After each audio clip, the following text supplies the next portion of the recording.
नमस्कार दोस्तों, सीखो विद स्वराज चैनल में आपका स्वागत है। दोस्तों, इस वीडियो में हम बात करेंगे इंडिया की आईटी सेक्टर के बारे में। इंडिया की आईटी सेक्टर जो कि पिछले एक वर्ष से ज़्यादा समय से ये गिरी हुई है और अभी वर्तमान समय में अपने 52 वीक लो पर हैं या 52 वीक लो के आसपास ही हैं, जैसा कि आपको देखने को मिल रहा है। स्टॉक प्राइस की बात करें तो अपने हाई से लगभग 25 से 30% तक सभी कंपनियां टूट चुकी है। तो आज इस वीडियो में हम इसी आईटी सेक्टर के बारे में विस्तार से चर्चा करेंगे कि ये 52 वीक लो पर हैं, तो क्या ये खत्म हो जाएंगे या यहाँ से ये रिवाइव करेगी, और रिवाइव करेगी तो कितना समय लगेगा इसके रिवाइवल में, इसके बारे में इस वीडियो में हम चर्चा करेंगे। वीडियो में आगे बढ़ने से पहले आपसे अनुरोध है कि यदि आपने हमारे इस चैनल को अभी तक सब्सक्राइब नहीं किया तो सबसे पहले सब्सक्राइब कर ले और बेल आइकन का बटन हिट कर ले, ताकि जब भी हम ऐसे इन्फॉर्मेटिव वीडियो लेके आते हैं तो उसके नोटिफिकेशन सबसे पहले आप तक पहुंच जाए। तो चलिए दोस्तों, वीडियो को स्टार्ट करते हैं और बात करते हैं हम आईटी सेक्टर के बारे में। दोस्तों, जैसा कि आपको पता है, पिछले ट्रेडिंग डे को निफ्टी लगभग 350 पॉइंट टूटकर बंद हुआ है और इस गिरावट में कहीं ना कहीं आईटी सेक्टर के इन्वेस्टर्स के मन में एक डर बैठ गया है, क्योंकि आपने देखा होगा कि पिछले इस एक साल की हम बात करें तो एक साल में जो इंडेक्स में गिरावट देखने को मिली है, ये एक बार, ये दूसरी बार, तीसरी बार, तो 3 बार हमें गिरावट देखने को मिला है एक साल में। और इन तीनों गिरावट को जो लीड किया है वो आईटी सेक्टर ने किया है। तो आईटी सेक्टर ने लीड किया, जबकि ये अपने ऑलरेडी 52 वीक लो पर चल रहे हैं और यहाँ से जब ये इंडेक्स में दोबारा से गिरावट का एक माहौल बनता हुआ हमें देखने को मिल रहा है, तो आईटी सेक्टर के इन्वेस्टर्स के मन में एक ये डर का माहौल बन गया है कि यदि यहाँ से ये कंपनी, यहाँ से इंडेक्स में यदि गिरावट प्रारंभ होता है तो आईटी सेक्टर की जो कंपनियां हैं उनका क्या हाल होगा, क्योंकि आईटी सेक्टर की जो कंपनियां ऑलरेडी 40% तक डाउन हो चुकी है। आप देख सकते हैं, ये देखिए विप्रो 40% डाउन है। आप कोफर्ज की बात कीजिए, 40% डाउन है। ये अपने बिल्कुल 52 वीक लो पर ट्रेड कर रहे हैं। कुछ कंपनियां हैं जो कि 25 से 30% के बीच में है, लेकिन कुछ कंपनियां 40%, कुछ कंपनियां तो इससे भी ज्यादा हैं जो कि बुरी हालत में है। तो क्या ऐसी परिस्थिति में अभी यहाँ से जब ये इंडेक्स हमें नीचे की तरफ जाता हुआ दिख रहा है, तो क्या इस गिरावट को भी आईटी सेक्टर ही लीड करेगी? तो इसी के बारे में हम बात करेंगे आगे चलकर। तो दोस्तों, सबसे पहले तो ये यदि गिरावट कंटिन्यू रहती है तो हम देखते हैं कि जो अभी इमीडिएट सपोर्ट है वो हमें 17,312 पॉइंट का देखने को मिल रहा है। अगर 17,312 को निफ्टी अगर क्लोजिंग बेसिस पे तोड़ देती है तो फिर हमें एक यहाँ पे डाउन ट्रेंड का माहौल देखने को मिलेगा, और ये डाउन ट्रेंड जब नीचे जाएगी तो निसंदेह ये 15,293 का जो लो लगाया था कंपनी ने 17 जून 2022 को, इसको भी तोड़ सकती है। तो अब इस गिरावट को यदि लीड करेगी तो कौन सा सेक्टर लीड करेगा? क्या आईटी सेक्टर ही लीड करेगा? अब देखिए, ऐसा क्या है दोस्तों कि आईटी सेक्टर अभी काफी समय से तो गिरी हुई है, और अभी क्या होना है कि अभी 5G टेक्नोलॉजी आने वाला है हिंदुस्तान में। आपने देखा होगा कि अभी 5G का ऑप्शन कंप्लीट हो चुका है, और जैसा कि हमारे आईटी मिनिस्टर हैं श्री अश्विनी वैष्णव जी, उन्होंने बताया है कि 5G नेटवर्क मार्च 2023 तक लॉन्च हो सकता है। अर्थात जो इनकी सर्विसेज हैं वो छोटे शहरों में नहीं तो कम से कम मेट्रोपॉलिटन सिटीज में मार्च 2023 तक लॉन्च हो सकता है। और इस 5G टेक्नोलॉजी के लॉन्च होने में सबसे बड़ा जो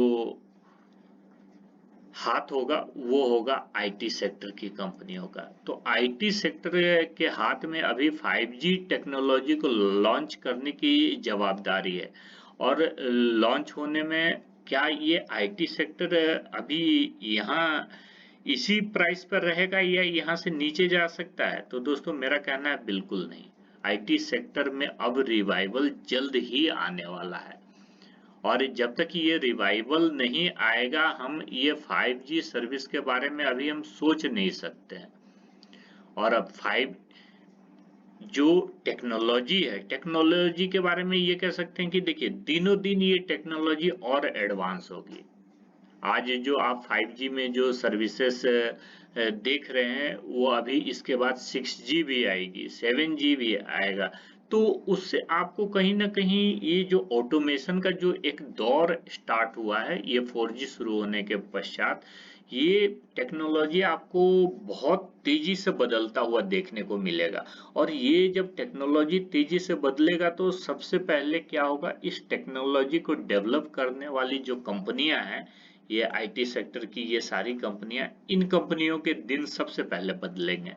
और ये कंपनियां जो आज अपने 52 वीक लो पर देखने को आपको मिल रहे हैं, ये कहीं ना कहीं एक दिन आपको 52 वीक हाई पर भी देखने को मिलेंगे। जैसे आज आप देख रहे हैं कि ये 52 वीक हाई पर कुछ कंपनियां हैं, ये भी एक समय अपने 52 वीक लो पर थे। जैसे ये आज आप ऑटो सेक्टर को देख रहे हैं 2018 में, ये बिल्कुल जैसे आज ये आईटी सेक्टर की हम बात कर रहे हैं वैसे ही ये ऑटो सेक्टर 2018 में बिल्कुल मरा पड़ा था, डाउन था बिल्कुल। और आज देखिए ये 52 वीक हाई पर हैं। ये सारी कंपनी आप देख सकते हैं कि जितनी आपको ग्रीन में दिखेगी, ज्यादातर कंपनियां आपको ऑटो सेक्टर की ही मिलेगी।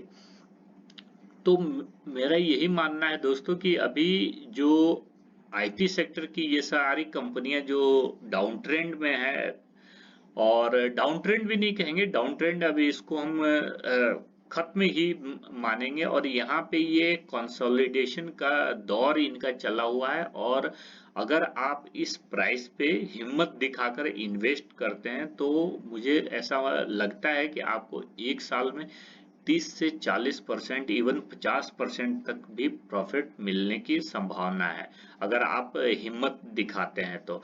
क्योंकि आने वाला समय ये आईटी सेक्टर का ही होगा। और आईटी सेक्टर में जितनी भी कंपनियां हैं, एक कंपनी की मैं बात नहीं कर रहा हूँ, पूरे आईटी सेक्टर की जो रेप्यूटेड कंपनियां, उन सभी की बात कर रहा हूँ। क्योंकि टेक्नोलॉजी को बढ़ाने की जिम्मेवारी आईटी सेक्टर पर ही है। और जब टेक्नोलॉजी, नई नई टेक्नोलॉजी जब आएगी तो आईटी सेक्टर की ये कंपनियां तेजी से ग्रो करेगी ही करेगी। तो अभी जो ये आपको 52 वीक लो पे ये सारी कंपनियां दिख रही है, आपको इन्वेस्टमेंट का बहुत बढ़िया अपॉर्चुनिटी दे रही है।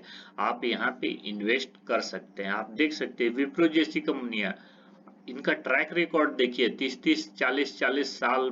जिन्होंने आज से 30 साल 35 साल पहले 10,000 रुपए लगाया था विप्रो जैसी कंपनी में, आज उनके पास 750 करोड़ से भी ज्यादा है।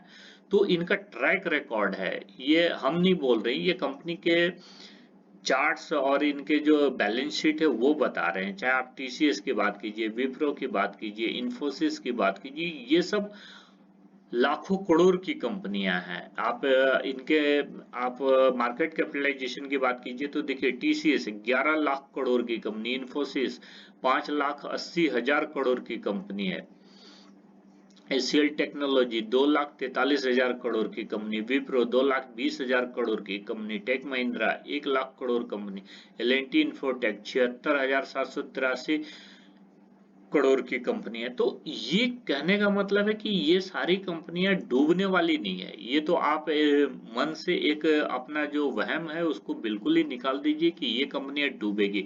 हाँ, इसमें गिरावट थोड़ी हो सकती है, ये मैं मान सकता हूँ, लेकिन ये डूबने वाली कंपनियां नहीं है। और जिस दिन ये कंपनी चलनी शुरू होगी, आपको 6 महीने में ये अपने लाइफ टाइम हाई पर आपको देखने को मिलेंगे। क्योंकि जब ये कंपनियां चलनी शुरू होगी तो बहुत तेजी से चलती हैं। और जैसा कि आपको हमने बता दिया कि टेलीकॉम मिनिस्टर ने जो कहा है कि मार्च 2023 तक 5G सर्विस लॉन्च होगा, तो उस समय तक मार्च 2023 तक आईटी सेक्टर की सारी कंपनियां अपने 52 वीक हाई पर देखने को मिलेगा, ऐसा मेरा मानना है। तो दोस्तों, आप इस कंपनी में यदि आपने इन्वेस्ट कर रखा अगर ऊंचे प्राइस पे, तो आप कम से कम मार्च 2023 तक इन्वेस्टेड रहिए, कहीं ना कहीं आपको ये कंपनियां प्रॉफिट ही देंगी। और 5G सर्विस एक बार शुरू हो जाए तो इस कंपनियों के शेयर प्राइस एक नए हाई को टच करेंगे, ऐसा मेरा मानना है। इस वीडियो में इतना ही। ये वीडियो आपको कैसा लगा? अगर अच्छा लगा तो वीडियो को लाइक करें, अपने दोस्तों के साथ शेयर करें, और ऐसे इन्फॉर्मेटिव वीडियो देखने के लिए हमारे इस चैनल को सब्सक्राइब करना बिल्कुल ना भूलें। मिलते हैं अगले वीडियो में। जय हिंद।